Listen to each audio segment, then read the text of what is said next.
what do you guys think about the daily usage of the LBRP, LIRH? Obviously, the lesser banning ritual of the pentagram and the lesser invoking ritual of the hexagram.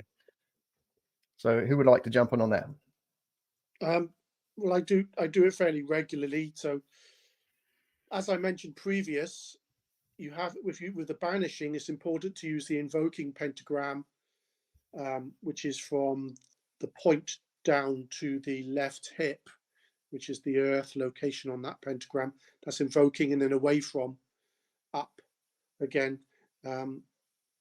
Equally, otherwise you'll banish stuff from your life that you might like to keep in your life.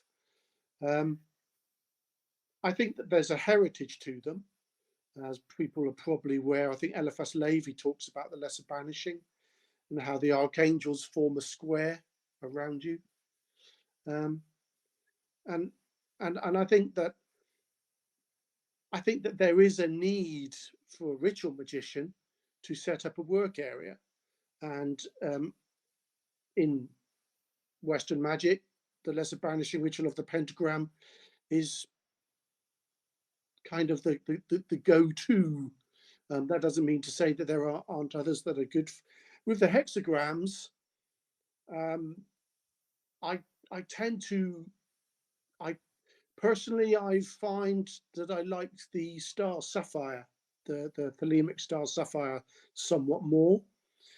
And the hexagrams themselves, I will use in ceremony, obviously, to invoke a planetary force, before I then kick in with the Bardon work. So I might do an invoking hexagram on an object before I then start using Bardon's technique to load the object. So there's an interaction between the two for me. The rituals themselves, you need at a what I would call a basic level, you obviously need to visualize correctly, employ telesmata and sonics correctly.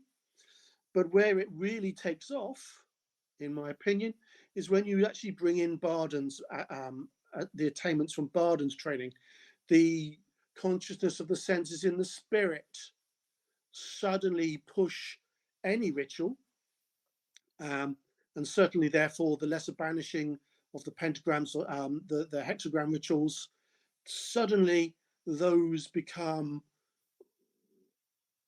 much more effective in bringing through the kinds of forces that you seek to work with. And similarly, just as you move on in Bardon's techniques to the Godhead, which was mentioned earlier in an earlier question, doing the Godhead with these rituals, I would say, is the best thing since sliced bread, really. There you go. But I've been a ritual magician since I was allowed to be. I tried to be a ritual magician, and my landlady threw me out. And then I went and lived somewhere where they didn't. I didn't tell anyone I was doing ritual magic, and I did it in my little bedsit room.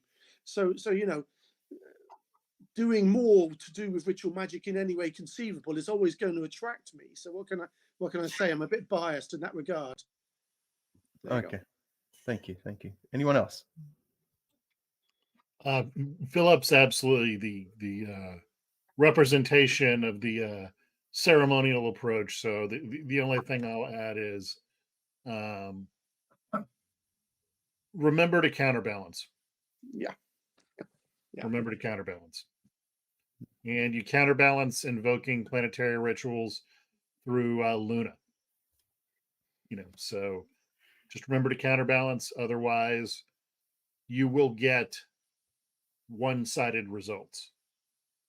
I've known too many people over the years who've done extensive work with protection rituals to the point where they can't hold a job and nobody pays attention to them.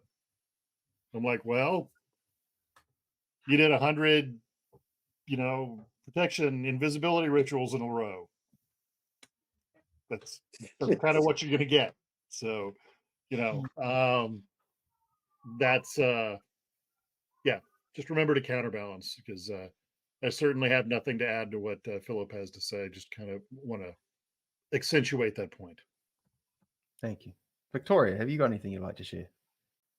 I used to do the lesser banishing ritual with the pentagram daily, but not the other one. In terms of identifying any effects, I couldn't say because I was mixing in some other magical practices as well. But I think if you are of the Golden Dawn influence, you can probably find how often people do LBR. P. I mean, I was kind of advised to do it daily, so I was doing it daily.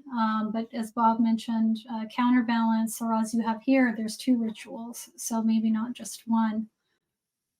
And that's my bit. Cool. Thank you. Yeah, and like I've been down this track as well, and very valuable to learn these forms and to explore the what they bring. And I know that, for example, commentators, teachers like say Damien Eccles, stress the value of keeping up a regular momentum with it. And I have to say, look, the ritual side of things is actually quite enjoyable in a lot of ways, because it's sort of like it's almost like acting practice, or like you're assuming a role. And yeah, it's funny. It's kind of cool that I got brought up again. I might dust a couple of the books off.